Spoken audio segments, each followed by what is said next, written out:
Hello students, good morning. आपका SKS ई classes में स्वागत है। हम आज पढ़ रहे हैं बीकॉम पार्ट फर्स्ट से संबंधित हमारा ABST पेपर सेकंड से रिग्रेशन एनालिसिस। और ठीक इसी प्रकार से ये पेपर हमारा MCOM प्रीवियस की एडवांस बिजनेस स्टेट्स में भी आता है, जहां आप multiple correlation and multiple regression पढ़ते हैं, तो वहाँ उसके लिए बेस है। तो dear students, B Com part first में आपने देखा है कि आपने सहज संबंध गुणांक पढ़ा था, और ठीक उसी पैटर्न पर हमें ये टॉपिक पढ़ना है जिसका नाम है रिग्रेशन एनालिसिस। इसको हम प्रतीपगमन विश्लेषण या समाश्रयन विश्लेषण के नाम से भी जानते हैं। अब सोचते होंगे कि ये प्रतीपगमन क्या है, इसका क्या आशय है, या समाश्रयन क्या है, इसका क्या आशय है। तो पहले हम इसका मीनिंग पढ़ेंगे, उसके पश्चात हम इसके विभिन्न प्रकार के समीकरण, इसके गुणांक और इनके आधार पर सर्वोत्तम अनुमानित मूल्य कैसे ज्ञात करें, ये हम आज के लेक्चर में समझना चाहते हैं। डियर स्टूडेंट्स, मैं यह बताना चाहूँगा, सहसंबंध दो या दो से अधिक चरों के सह परिवर्तन की घनिष्ठता की जांच करता है, जबकि प्रतीपगमन विश्लेषण इस सह परिवर्तन की प्रकृति स्पष्ट करता है तथा यह बताता है कि एक चर के औसत मूल्य के तत्समादि दूसरे चर का संभाव्य औसत मूल्य क्या होगा। यहाँ मैं ये आपको स्पष्ट करना चाहता हूँ, जब सहसंबंध विश्लेषण दो या अधिक घटनाओं में सह परिवर्तन की घनिष्ठता की जांच करता है, वह प्रतीपगमन विश्लेषण इस संबंध की प्रकृति एवं मात्रा का मापन कर हमें भावी अनुमान की क्षमता प्रदान करता है। अर्थात आपने सहसंबंध में दो श्रेणियाँ पढ़ी थी, X वेरिएबल और Y वेरिएबल। डियर स्टूडेंट्स, अगर आपको Y वेरिएबल के किसी मूल्य हेतु उसका संबंधित X के सर्वोत्तम अनुमान लगाना हो, तो हम X ऑन Y प्रतीपगमन समीकरण बना के निकाल सकते हैं। और अगर आपको X मूल्य का मान दे रखा है और उससे संबंधित Y मूल्य का सर्वोत्तम अनुमान लगाना हो, तो Y ऑन X समीकरण बनाकर आप ये हल करके दिखा सकते हैं।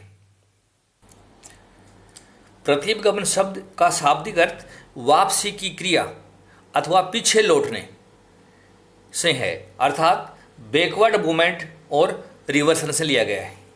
इस शब्द का सर्वप्रथम प्रयोग गाल्टन ने सन 1877 ईस्वी में अपने शोध लेख पैतृक ऊंचाई में मध्यमता की ओर प्रतीपगमन लेख में उपयोग किया था, और उसी के आधार पर हम प्रतीपगमन का एनालिसिस करते हैं।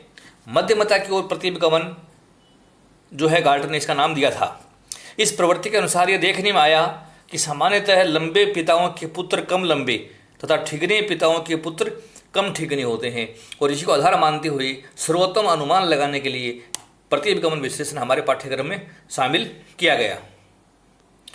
यहाँ मैं आपको बताना चाहूँगा कि प्रतीपगमन समीकरण दो होते हैं। एक होता है X ऑन Y, X का Y पर प्रतीपगमन समीकरण। इस समीकरण की सहायता से Y के दिए हुए मूल्य के तत्समादि X का सर्वोत्तम माध्य मूल्य अनुमानित किया जाता है। मान लीजिए आपसे कहें कि किसी भी स्थिति में Y का मान दे रखा आपको, तो बताइए उससे संबंधित X का मान क्या होगा। अगर ऐसा कहे तो हम X on Y regression equation use करेंगे। इक्वेशन इस प्रकार से है, X minus X bar equal to R standard deviation X upon standard deviation Y, और कोष्टक में Y माइनस वाई बार।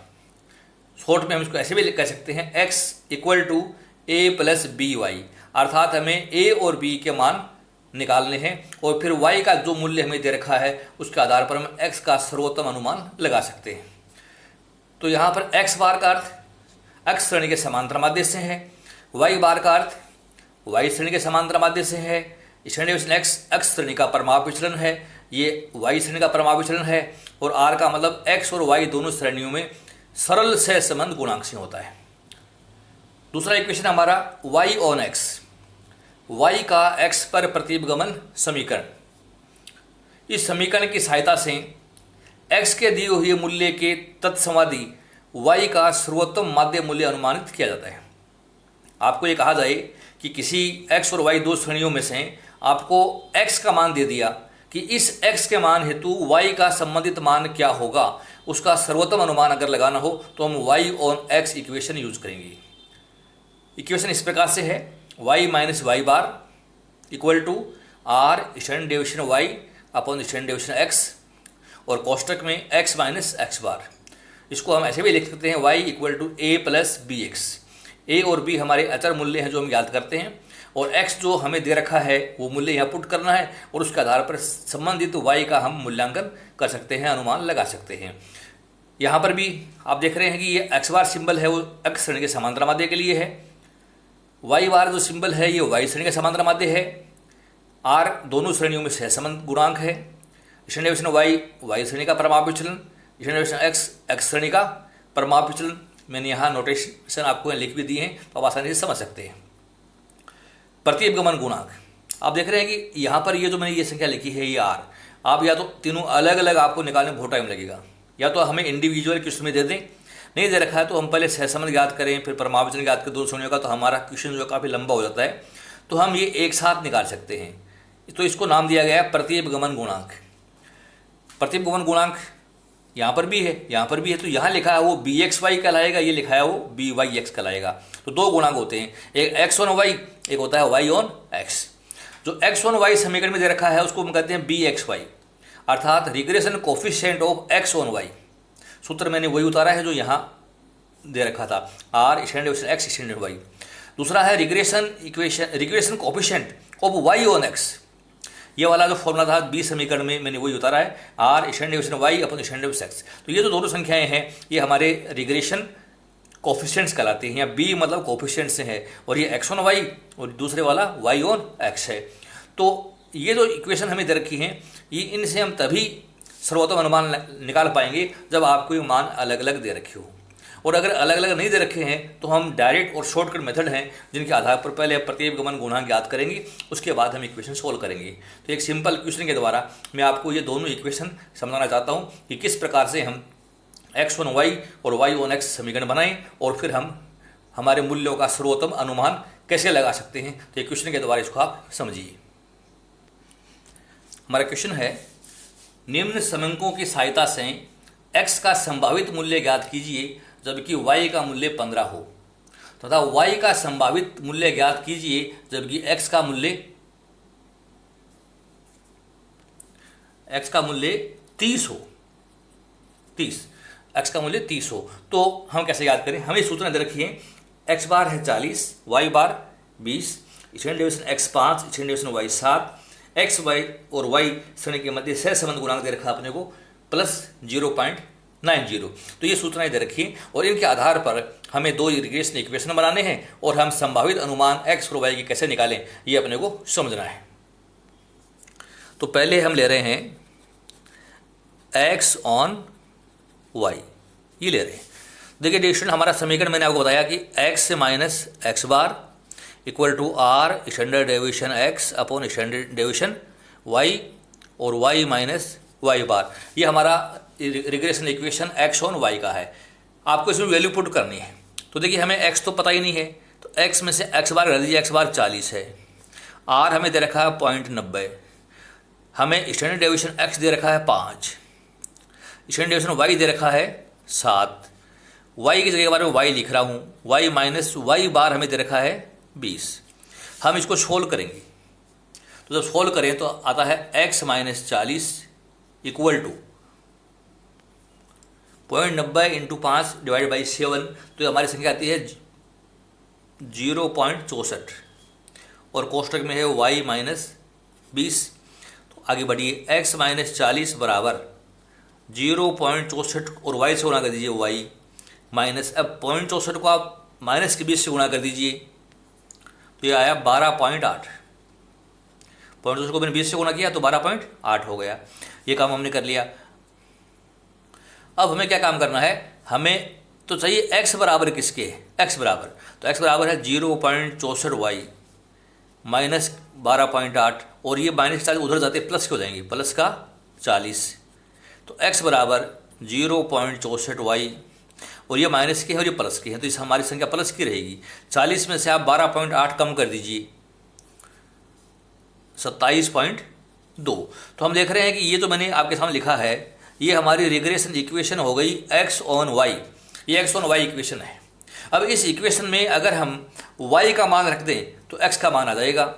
तो हमारे क्वेश्चन में दे रखा है x का संभावित मूल्य ज्ञात कीजिए जबकि y का मूल्य 15 हो। y का मान 15 दे रखा है। तो देखिए मैं यहाँ पुट कर रहा हूँ, x बराबर निकालना आपको 0.64 और y का मान दे रखा 15 प्लस 27.2। तो x इक्वल टू हमें इसको सोल्व करके दिखाना है। मैंने इनको गुणा किया तो ये संख्या आई 9.6 और प्लस 27.2। तो x बराबर 9.6 में आप 27.2 जोड़ दीजिए तो ये हो गया 36.8। 36.8। तो हम कह सकते हैं कि जब हमारा y का मान 15 हो तो x का मान 36.8 होगा। तो ये तो हमारा था पहला x ऑन y इक्वेशन। अब मैं दूसरा ले रहा हूँ y ऑन x।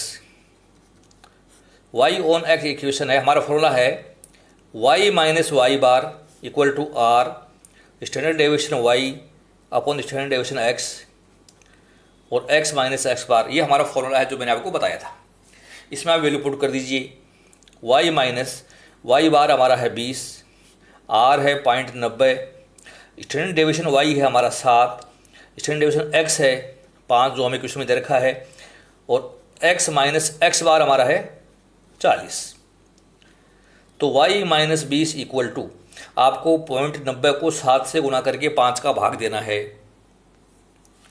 1.26 आया ये, और x माइनस 40। तो देखिए डिविजन y माइनस 20 बराबर 1.26x माइनस 1.26 को 40 से गुणा करना है तो ये आता है 50.4। 50.4 आ गया। तो अब हमें चाहिए y बराबर 1.26x माइनस 50.4 और ये उधर जाएंगे तो प्लस हो जाएंगे 20। तो y बराबर 1.26x, ये माइनस के प्लस के तो माइनस के बच गई 30.4। तो ये हमारी इक्वेशन बन गई y इक्वल टू, ये y ऑन x इक्वेशन है जो मैंने एक आयत में बना दी है। अब इस इक्वेशन में आपको वैल्यू पुट कर सकते हैं। हमारे क्वेश्चन में कहा है y का संभावित मूल्य ज्ञात कीजिए जबकि x का मूल्य 30 हो, अर्थात x में 30 पुट करते हैं तो y का मूल्य क्या होगा। तो हम देखिए y का मूल्य निकालते हैं। y इक्वल टू 1.26 गुना 30 माइनस के 30.4। तो y बराबर, अब देखिए 1.26 को हमें गुना करना है 30 से, तो ये संख्या आती है 37.8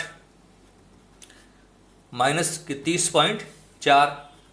तो y इक्वल टू 37.8 में से माइनस कर दीजिए 30.4, तो ये बच गया 7.4। तो हम कह सकते हैं कि x का मान जब 30 है तो y का मान 7.4 होगा।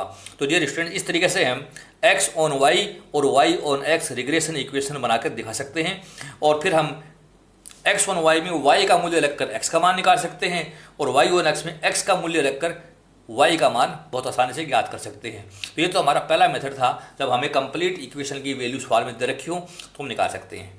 अब मैं आगे ये बताना चाहूँगा कि अगर हमें ये अलग अलग न हल करके हम एक साथ हल कर लें तो कैसे हम रिग्रेशन इक्वेशन बनाएं। तो अगले लेक्चर में आपको मैं सबसे पहले रिग्रेशन कोफिशिएंट्स निकालना सिखाऊंगा, उसके पश्चात हम रिग्रेशन इक्वेशन बनाएंगे।